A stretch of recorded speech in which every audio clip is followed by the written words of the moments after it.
Hello friends, welcome to Gentleman Cadet Academy GCA. Hope you all are doing good. So today the video is regarding India's Act East policy. This is a very important topic. It's basically a lecture topic, but questions related to this can be asked in the personal interview also. So the video is going to be in crisp form. So like always, without wasting any time, let us start. So starting with a basic introduction about India's Act East policy. So India's Act East policy marks a significant transformation in its foreign policy, which focus on strengthening a relationship with East and Southeast Asian nations. So it was basically introduced in 2014, and the policy aims to enhance India's role as a key player in the Indo-Pacific by fostering economic, cultural, and strategic ties with these regions. And as a global geopolitical dynamics shift, this policy has gained prominence in promoting regional stability, economic cooperation, and improved connectivity. And talking about its background, so traditionally, India's engagement with East Asia has been relatively passive, which is often overshadowed by its relationship with Western powers and its immediate neighbors. However, recognizing the strategic importance and economic potential of East and Southeast Asia, India has sought to recalibrate its foreign policy, and the Act East policy emerged as a proactive initiative which is basically designed to deepen ties with the ASEAN countries and also the countries like Japan, South Korea, and other key regional players. Now, let us talk about the key objectives of the Act East policy. So, the very first is enhancing economic relations.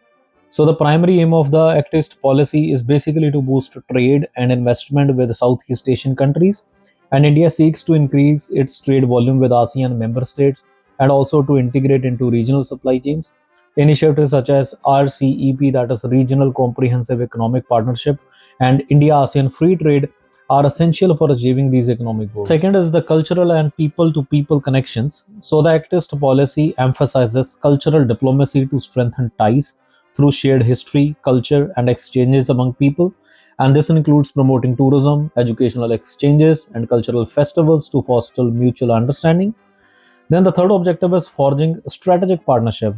So the main aim of the Act East policy is to establish strong strategic partnerships with key countries, particularly Japan, South Korea, and Australia. And collaborations in defense, security, and counterterrorism are integral to these partnerships, which reflects our shared commitment to maintaining regional stability. Then the fourth is the improving connectivity. So enhancing both physical and digital connectivity is a core element of Act East policy. And India is actively investing in infrastructure projects such as roads and railways to improve connections with neighboring countries. And initiatives like the India, Myanmar, Thailand trilateral highway exemplify this commitment to enhance connectivity. Then the last is promoting security cooperation. So Act East policy recognizes the significance of security in fostering regional stability, and India participates actively in various multilateral forums such as the East Asia Summit and the ASEAN Regional Forum to address security challenges like maritime security, counterterrorism, and disaster management. Now, let us talk about the recent achievements and developments. So, since its launch, the Act East policy has seen notable achievements.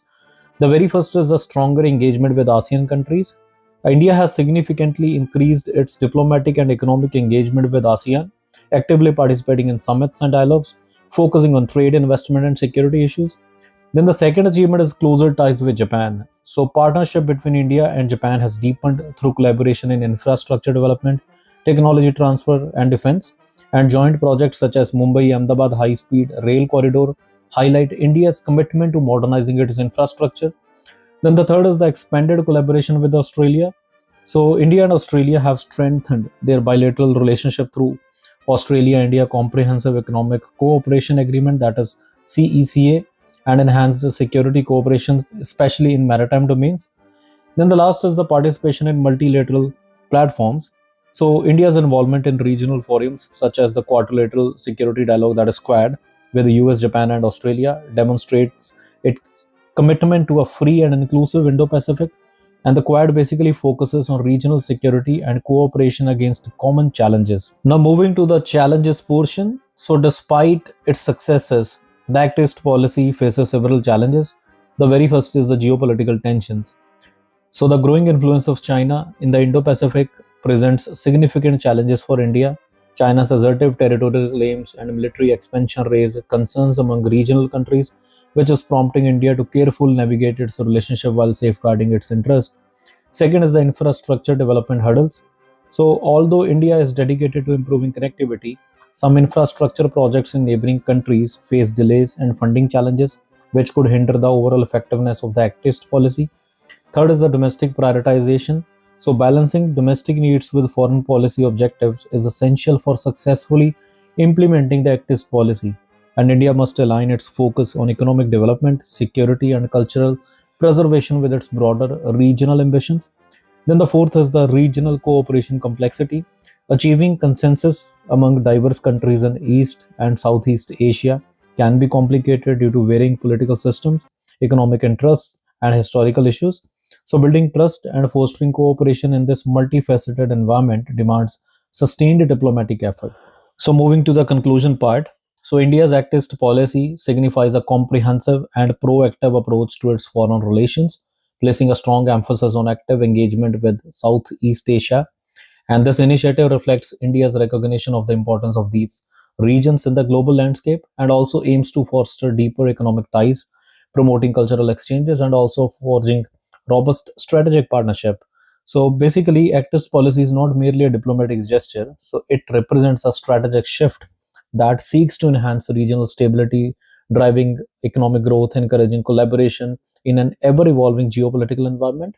And despite the potential benefits, there are a lot of challenges. For example, regional tensions, historical complexities, and varying political dynamics, which can complicate India's efforts to exert its influence. And finally, I can say, as India continues to engage with its neighbors and other stakeholders, the success of this policy will be measured by its capacity to foster mutual trust, enhance economic interdependence, and support collaborative initiatives that address common challenges.